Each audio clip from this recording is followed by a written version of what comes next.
Nuove tecnologie, nuovi mercati, ma anche nuove forze, nuove idee per l'agricoltura. Di tutto questo si è parlato nelle 4 giornate di AgriLevante, con un occhio ovviamente rivolto, privilegiato sul bacino del Mediterraneo, ma anche sul nostro paese, dove l'età media degli addetti si alza, i cambiamenti climatici costringono a nuove sfide ogni giorno per poter produrre e la bassa redditività frena gli investimenti.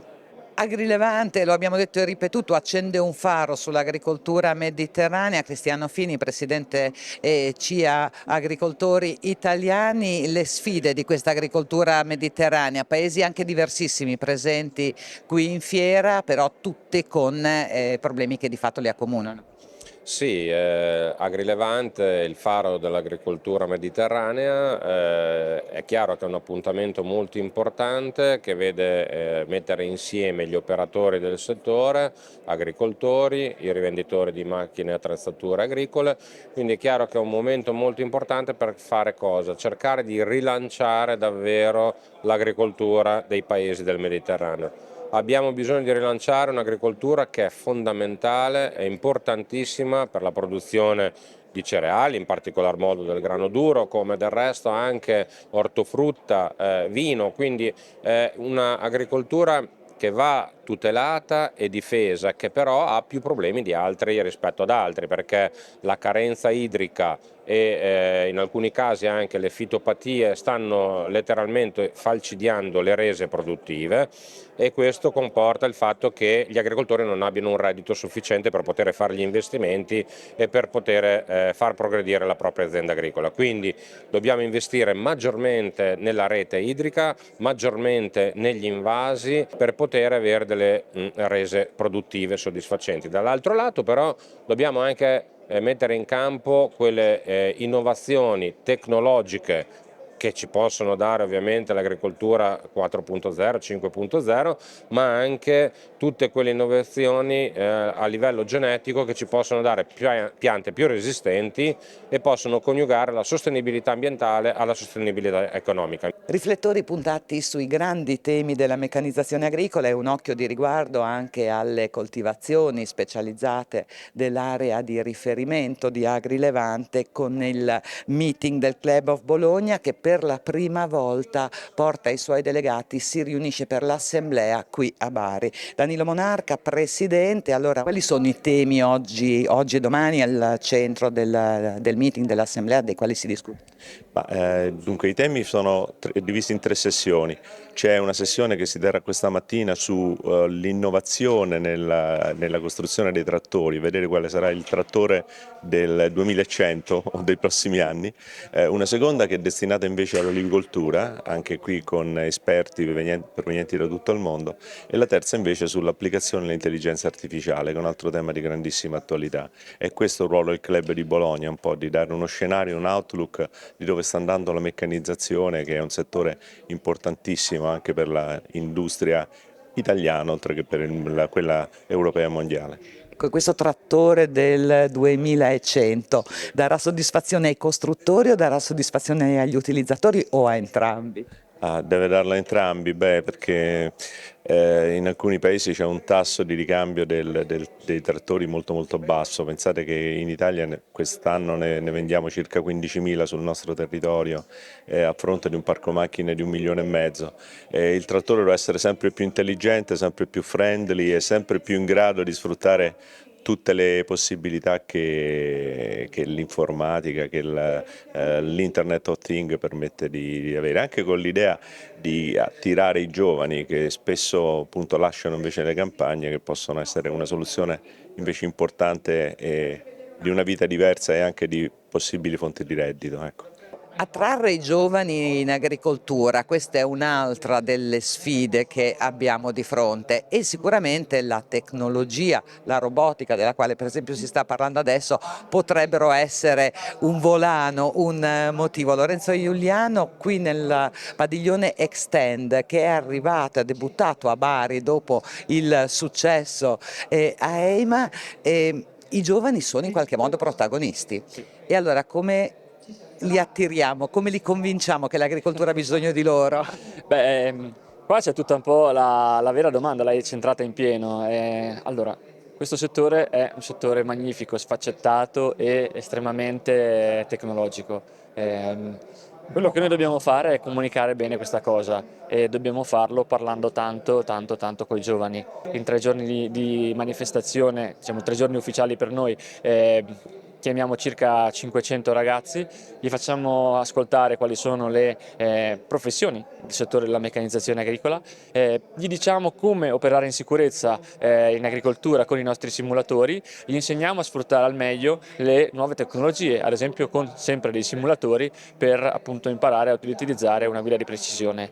Se loro poi vogliono proseguire questo percorso anche con l'università, li mettiamo in contatto direttamente con appunto istituti universitari che decidono di partecipare insieme a noi. E come, visto che ne hai visti tanti, centinaia, sono passati da qua in questi giorni, che sensazioni hai avuto? Sono ricettivi, cioè dicono, beh, ma allora forse l'agricoltura non è quella che fa mio babbo o che faceva mio nonno? Sì, allora i ragazzi per me sono delle spugne, se tu gli spieghi i concetti, se tu li coinvolgi e se tu li rendi partecipi di questa narrazione si emozionano, sono pieni di idee, sono pieni di spunti veramente, veramente interessanti. Io credo che chiunque oggi si approcci a questo settore lo debba fare, uno in maniera consapevole e estremamente anche preparata, quindi c'è bisogno di una preparazione robusta di fondo, c'è bisogno di tanto entusiasmo, c'è bisogno di tanta tecnologia. Rendere l'agricoltura attrattiva ai giovani. Abbiamo visto, abbiamo sentito, la tecnologia sicuramente è una componente importante, ma anche la comunicazione fa la sua parte. Liana Agostinelli, che è vicepresidente nazionale di AGIAC, l'Associazione dei Giovani e DC Agricoltori Italiani, allora come la comunichiamo questa agricoltura ai giovani? Sicuramente oggi abbiamo i canali social, sicuramente abbiamo le riviste che ancora parlano e le varie trasmissioni che parlano di agricoltura, ma quello che crediamo noi funziona realmente è la concretezza e quindi le esperienze reali di noi imprenditori agricoli che trasmettiamo o attraverso appunto i canali social o attraverso l'esperienza diretta in campo. Siamo noi giovani che dobbiamo rendere l'agricoltura innovativa, siamo noi giovani che la dobbiamo diversificare, siamo noi giovani che dobbiamo scegliere i prodotti su cui puntare per poi rendere così l'attrazione a altri giovani che vogliono puntare in agricoltura. Sicuramente i social ci aiutano a fare tutto questo, ma quello che noi comunque invitiamo a fare sono sempre le visite in campo. Quindi conoscerla, toccarla con mano, anche perché sappiamo che è un problema l'età media sicuramente alta del mondo agricolo italiano, però di giovani ce ne sono tanti che hanno tante idee, fanno cose bellissime e a volte non si conoscono. Vero, parliamo tanto di desertificazione delle aree interne, parliamo tanto di spopolamento, parliamo tanto di quello che non si fa. Parliamo poco realmente di quello che si fa, di quali sono le idee innovative che abbiamo nel nostro settore, di come le concretizziamo e con quale margine economico, perché poi attrarre un giovane è semplice, ma se non c'è margine economico è difficile poter dire a una persona vieni a lavorare in agricoltura o lavori in agricoltura. Dal cuore del Mediterraneo, da Agri-Levante, ci spostiamo idealmente nel nord, anzi meglio dire nel nord-est, a Pordenone, perché la Kermesse barese è stata anche l'occasione per presentare la quinta edizione di Rive che aprirà tra pochissimi giorni, il 5 sarà a Pordenone, alle fiere di Pordenone dal 5 al 7 di novembre. E se qui si guarda al Mediterraneo, a Pordenone, come è giusto che sia, si pensa ovviamente a tutto quello che è il mondo del vino. Nell'unica fiera verticale, vi chiamate così ed è giusto e doveroso chiamarla così, Presidente Renato Piatti, Presidente di Pordenone Fiere. Allora che cosa ci dobbiamo aspettare da questa edizione che aprirà i battenti proprio tra pochissimi giorni?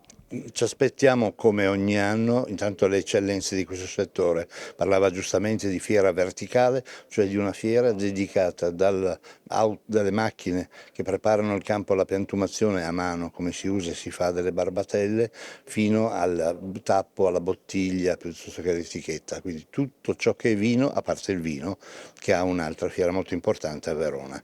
Noi saremo con tutte le novità di quest'anno, anche con chi studia la barbatella, il vino eccetera, pronti a presentare tutti quelli che vengono a trovarci, quindi sono gli agricoltori che si occupano del mercato del vino, le novità di quest'anno, le migliori novità che noi abbiamo e oltretutto i costruttori e i produttori di macchine, sì, i produttori di macchine agricole e anche i distributori saranno con noi perché come ogni anno Federunacom e Federacma sono nostri partner e presenteremo anche al mercato dell'Est perché grazie a ITA-ICE saranno più di 35 le aziende che dall'Est verranno a Pordenone per prendere tutte le informazioni sui nuovi macchinari, sulle nuove tecnologie, dalle cose più semplici che sono i trattori, anche se sono molto evoluti, fino ai droni, fino alle cose più importanti. Quindi noi aspettiamo tutti dal 5 al 7 di novembre a Pordenone per Rive. Qui si chiude la nostra puntata, grazie per averci seguito, in sovraimpressione tutti i nostri riferimenti, noi ci ritroviamo fra 7 giorni.